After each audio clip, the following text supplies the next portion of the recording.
Le gingembre, un ami piquant qui nous veut du bien. Bonjour les amis. Eh bien aujourd'hui, on fait une petite info produit. On espère que vous allez bien, ce qui est le cas chez nous. Voilà, il a une forme toujours rigolote, le gingembre. C'est une rhizome en fait.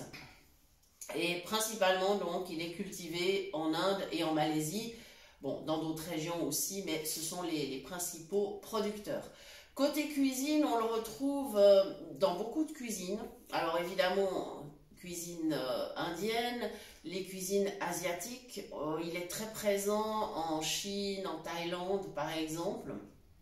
Voilà, maintenant on le retrouve aussi dans la cuisine des pays d'Afrique. Et puis de plus en plus, évidemment en Europe, dans nos cuisines traditionnelles, on a pris l'habitude de l'ajouter au Moyen-Orient également. Voilà, donc effectivement, on peut dire que au niveau international, il est quand même très utilisé. Alors, il y a des raisons évidemment. Déjà, il y a le goût, hein, parce qu'il a un petit côté piquant comme ça qui donne une saveur particulière. Alors évidemment, il peut être intégré dans des plats mijotés.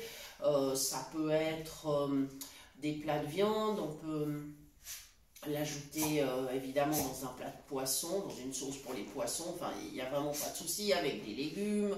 Voilà, mais aussi en version sucrée, avec des boissons, avec de la pâtisserie. Il se marie bien avec le chocolat également. Voilà, donc pour toutes ces raisons, bah, évidemment, on peut l'utiliser de différentes manières. On peut l'utiliser cru, voilà, et on peut aussi le cuire, bien évidemment. Alors, si on le cuit, il va s'attendrir un petit peu et il perdra légèrement ce côté piquant. C'est vrai que si on le consomme cru, là, évidemment, il donne toute sa force. Voilà, au niveau de ses qualités, on va parler plutôt de bien-être, évidemment. Il a des qualités certaines. Par exemple, c'est un bon anti-inflammatoire. En tout cas, il aide à ce niveau-là. Alors, évidemment, là, on n'est pas sur des allégations de santé. On parle vraiment de bien-être, hein. Mais le petit côté anti-inflammatoire peut être très intéressant. Surtout si, par exemple, si on ne supporte pas des anti-inflammatoires type aspirine, ou je parle même des produits naturels, hein. Par exemple, vous avez la Gauthérie qui contient la même molécule que l'aspirine. Il y a des gens qui ne la supportent pas du tout. Donc le gingembre, c'est plutôt une bonne alternative en fait. Voilà.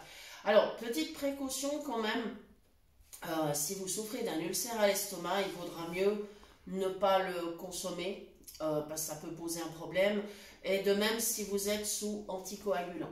Là, il faudrait quand même modérer la consommation et en tout cas voir avec le praticien de santé qui vous suit parce que ce serait bien d'avoir des conseils à ce niveau-là afin de ne pas vous mettre en danger.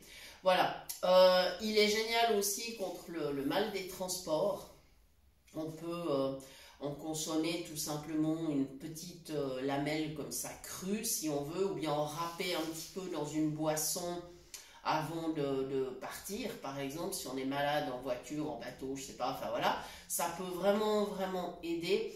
Ou alors, si on veut une version plus douce, on peut le consommer aussi sous forme de gingembre confit. Attention, c'est quand même très sucré, mais disons que on aura le même effet, en tout cas contre les nausées par exemple.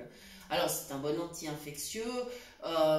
Si vous avez un début d'angine, avant de vous précipiter sur les médicaments, vous pouvez tenter de justement consommer quelques petites lamelles comme ça de gingembre, je sais pas, 3-4 fois dans la journée. Puis si ça passe pas, ben, il sera toujours temps d'aller voir le pharmacien ou le médecin, ça c'est sûr. Mais disons que c'est une petite solution naturelle qui peut peut-être éviter des frais supplémentaires. Voilà. Donc on peut l'ajouter évidemment dans des boissons. Par exemple l'hiver justement, vous pouvez à la place par exemple de faire du thé, ben, vous pouvez chauffer de l'eau, presser un jus de citron, ajouter du miel et un petit peu de gingembre râpé. Ça vous fait une boisson qui a un côté dynamisant bien sûr, mais qui a aussi justement un côté protecteur pour votre gorge. Voilà, donc c'est plutôt sympa effectivement. Donc voilà, c'est vrai qu'il a beaucoup de qualités. Il aide aussi à la digestion. Alors on disait tout à l'heure, attention si vous avez un ulcère, mais par contre il aide vraiment à digérer. Pour le système digestif, il est très intéressant, sauf évidemment si vous avez une sensibilité particulière, que ce soit au niveau de l'estomac, des intestins, ça vous vous en rendrez compte immédiatement. Je ne peux que vous conseiller de préparer la boisson dont on avait parlé dans une précédente vidéo, la fameuse ginger beer, qu'on peut préparer à la maison, qui est une source de probiotiques très intéressante et puis qui au goût est très sympa parce qu'on peut varier beaucoup. Maintenant, peut-on consommer la peau? La réponse est oui, bien évidemment si la culture est de qualité, c'est-à-dire s'il n'a pas été bombardé de pesticides, évidemment. Ça, c'est pas toujours évident de le savoir, étant donné que la provenance est quand même assez lointaine. Mais disons que si on peut consommer la peau, c'est intéressant parce qu'il y a quand même il y a des levures, justement, il y a des fibres, enfin voilà, c'est quand même intéressant si on a la possibilité de la consommer. En fait, elle est fine, hein, elle ne dérange pas du tout. Voilà. Conservation. Alors, la conservation, il y a plusieurs moyens.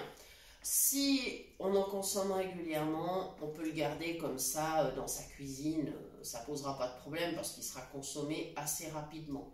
Maintenant, si on en a un très grand morceau et que on souhaite évidemment ne pas le perdre, parce qu'au bout d'un moment, il va quand même se ratatiner un petit peu. On a la possibilité de le congeler, c'est-à-dire que quand vous l'achetez frais, idéalement, vous pouvez couper des petits cubes, enfin des petits morceaux, puis vous le mettez à surgeler dans votre congélateur, que ce soit dans une boîte hermétique ou dans un sachet simplement. Et puis vous pouvez aller prélever des petits morceaux à chaque fois que vous en avez besoin. Ça, c'est une possibilité. Après, une amie m'a confié une recette qu'elle fait qui est très intéressante aussi. C'est de le découper en lamelles et de le conserver dans du vinaigre. Voilà, alors le vinaigre que vous voulez, hein, c'est pas... Voilà. Et ensuite, alors, vous pourrez par exemple le manger comme ça, ou simplement aussi le disperser des petites lamelles sur vos crudités, vos salades. Ça apportera une note un petit peu, oui, alors un peu piquante, hein, ça c'est sûr, mais qui sera néanmoins très agréable. Voilà, donc vous avez plusieurs possibilités. Alors évidemment, il y a le fameux gingembre confit. Alors si vous avez envie de vous amuser à le fabriquer vous-même, vous pouvez aussi essayer, hein, ça permettra de bien le conserver.